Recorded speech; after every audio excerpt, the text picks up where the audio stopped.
तो तस्वीरें आप देख रहे हैं, चाहे दिल्ली हो, जयपुर हो या चंडीगढ़ या उत्तर भारत का कोई और हिस्सा ही क्यों ना हो, हाड़ कपा देने वाली ठंड है और धुंध की चादर देखने को मिल रही है। लोमस हमारे सहयोगी दिल्ली से हमारे साथ जुड़ चुके हैं। लोमस, दिल्ली में देखा जाए तो विजिबिलिटी लगभग ना के बराबर, आगे क्या कुछ है सड़क पर ये नजर ही नहीं आ रहा है। आप जहां पर खड़े हैं वहां की तस्वीरें भी दिखाइए और क्या कुछ एडवाइजरी जारी की गई है कोहरे की वजह से वो भी बताइए। बिल्कुल मोनिका, आपको जानकारी दे दें कि धुंध के कारण पूरा उत्तर भारत यहाँ पे धीमी रफ्तार हो गई है। पूरे उत्तर भारत की आप देख सकते हैं कि अभी मैं जहाँ खड़ा हूँ वहाँ पे भी जो गाड़ियों की रफ्तार है काफ़ी धीमी हो चुकी है। मौसम विभाग के द्वारा ये बताया जा रहा है कि इस तरह का मौसम लगभग 10 से 15 दिन तक बना रहेगा, क्योंकि जो फॉग का सिस्टम है वो लगातार जारी है और पहाड़ी इलाकों में बर्फबारी होने के कारण ये फॉग का सिस्टम पूरे उत्तर भारत में देखने को मिल रहा है। और साथ ही मौसम विभाग ने यह भी बताया है कि 20 से 30 की रफ्तार से हवाएं भी चलेंगी, जिससे कि शीतलहर जैसी संभावना पैदा होगी। आपको जानकारी दे दें, यहाँ पे देखिए, यहाँ पर जहाँ पे हम खड़े हैं इंडिया गेट सर्कल पे खड़े हैं, वहाँ पे भी धुंधमय है पूरा मौसम। और आप देख सकते हैं जो गाड़ियों की रफ्तार है, जो गाड़ियों की लाइट है वो जली हुई है, जिससे लोगों को देखने में परेशानी हो रही है और लाइट जला करके लोगों को चलना पड़ रहा है। तो आप समझ सकते हैं कि धुंध से कितने लोग परेशान हैं, कितने लोगों को दिक्कत हो रही है। और साथ ही अगर बात करें ट्रेनों की, तो कई ट्रेनें लेट चल रही है धुंध के कारण। कई ट्रेनों को कैंसिल किया गया है और कई ट्रेनों के रूट डाइवर्जन किए गए हैं, क्योंकि कई ऐसे रूट्स हैं जहां पर ट्रेनों की संख्या ज़्यादा होने के कारण और लेट चलने के कारण उन ट्रेनों को दूसरे रूटों में डाला गया है, जिससे कि यात्रियों को परेशानी ना हो। लेकिन धुंध के कारण और ठंड के कारण लोगों को खासा ही दिक्कतों का सामना करना पड़ा है। इंडिया गेट सर्कल का हाल है और आप देख सकते हैं जो इंडिया गेट है वो धुंध की परत के पीछे एकदम समाया हुआ है और समझ सकते हैं कि जो विजुअलिटी है पूरी तरीके से ना के बराबर है। लोगों को दिखाई नहीं दे रहा, लोगों को गाड़ियां चलाने में दिक्कत आ रही है। और साथ ही अगर बात करें एयरपोर्ट की, तो वहां पे भी इसी तरीके से धुंध का सितम काफी छाया हुआ है, जिससे कि जो फ्लाइट्स है वो भी काफी डिले चल रही है। फ्लाइट्स के टाइमिंग को भी चेंज किया गया है और ट्रेनों के टाइमिंग को भी चेंज किया। और साथ ही जो नेशनल हाईवेज है, कई ऐसे नेशनल हाईवेज हैं वहां पे इस तरह के होर्डिंग भी लगाए हैं स्लो ड्राइविंग के, जहां पे क्योंकि वहां पे खुला मैदान होने के कारण लोगों को ड्राइव करने में दिक्कत हो रही है, तो लोगों को लगातार ही वहां पे सचेत किया जा रहा है कि आप स्लो ड्राइविंग करें, जिससे कि कोई बड़ा हादसा ना हो और लोगों को कोई बड़ा हादसा ना होने पाए। लोमस, इसको लेकर एडवाइजरीज भी जारी की गई हैं। इसके अलावा बाकायदा पूरा ध्यान रखा जा रहा है। जुड़ने के लिए शुक्रिया आपका। और ये तस्वीरें आपके सामने हैं, इन तस्वीरों को देखिए कि किस तरीके से धुंध की चादर है। क्या बताएं, बांधे पड़े हैं, पहने पड़े हैं, फिर भी सर्दी से कप रहे। भैया क्या नाम है आपका? विकास प्रजापति। विकास, कितनी ठंड है, कितनी दिक्कत होती है? काफी ठंड है। दिक्कत होती है सुबह सुबह? आवाज पंडित चौराहे आप विकास चौराहे से आते हैं, दिक्कत होती है? दिक्कत होती है। सुबह 6 बजे आना पड़ता है। भैया क्या नाम है आपका? रामविलास प्रजापति। गलन बहुत ज़्यादा है इस समय, शीतलहर बिल्कुल चल रही है, कपड़ा पहने हुए उसके बाद भी ठंड लग रही है, आग भी जलाए हैं फिर भी ठंड नहीं जा रही है। सड़कों में धुंध भी बहुत धुंध है और धुंध के बावजूद गलन बहुत ज़्यादा है, बहुत शीतलहर है।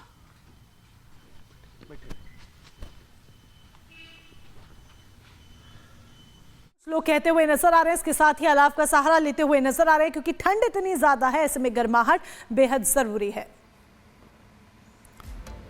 और चलिए अब आगे बढ़ते हैं, बात संभल की करते हैं, क्योंकि सर्वे रिपोर्ट में जो सबूत मिले हैं उससे दावा कहीं ना कहीं मजबूत होता जा रहा है और ये एक नया मोड़ दे रहा है जामा मस्जिद और हरिहर मंदिर विवाद को।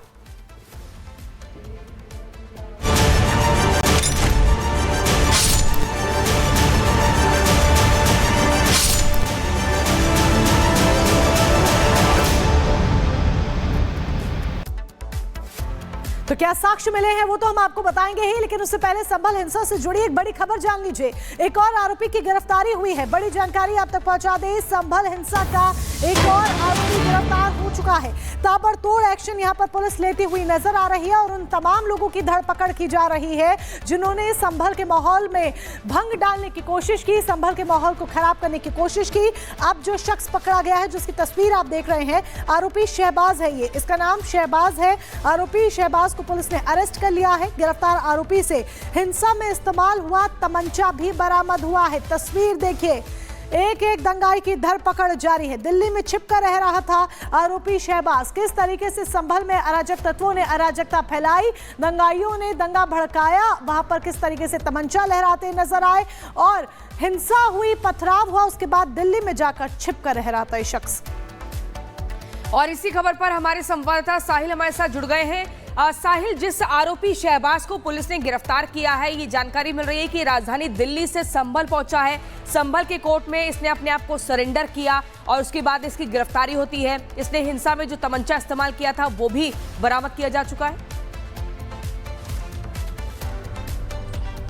जी बिल्कुल, संभल पुलिस की बड़ी कार्रवाई जो है वो देखने को मिली है कि 24 नवंबर के दिन संभल में हुई हिंसा का एक आरोपी शहबाज को पुलिस ने संभल से ही गिरफ्तार किया है। क्योंकि हिंसा के बाद से ही शहबाज नाम का जो आरोपी, जो कि संभल का दीपसराय इलाके का रहने वाला है, ये दिल्ली में जाकर छिप गया था, लगातार अपने ठिकाने बदल रहा था। पुलिस को इनपुट जरूर था कि दिल्ली के किस इलाके में छिपा हो, लेकिन पुलिस को देर रात ये इनपुट मिलता है कि शहबाज नाम का जो आरोपी वो है संभल की कोर्ट में जो है सरेंडर करने के लिए पहुंचने वाला है। जिसके बाद नकासा पुलिस ने कोर्ट में सरेंडर करने के दौरान ही आरोपी शहबाज को गिरफ्तार कर लिया। यूपी पुलिस के मुताबिक ये बताया जा रहा है, इस पे आरोप है कि 24 नवंबर के दिन हिंदू खेड़ा और नकासा चौराहे पे इसने तमंचे से फायरिंग की थी पुलिस टीम पे, ऐसा आरोप लगा है। और तभी से ये पुलिस से बच रहा था लगातार, लेकिन पुलिस ने इसके परिवार वालों से जो थी लगातार पूछताछ की जा रही थी और आखिर में इनपुट के आधार पर शहबाज आरोपी को गिरफ्तार किया है। इसके पास से वो देसी तमंचा भी बरामद किया गया है, जिस देसी तमंचे से इसने 24 नवंबर के दिन पुलिस पर फायरिंग की थी। तो कहा जाए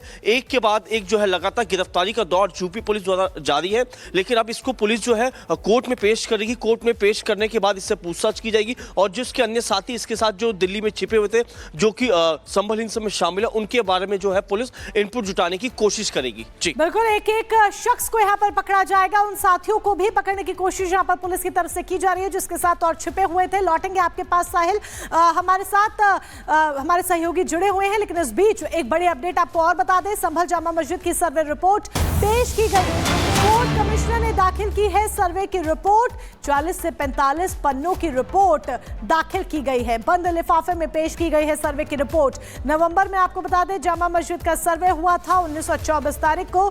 जामा मस्जिद में हरिहर मंदिर होने का दावा इस रिपोर्ट के जरिए किया जा रहा है और पहले भी हिंदू पक्ष में दावा करता हुआ नजर आ रहा था।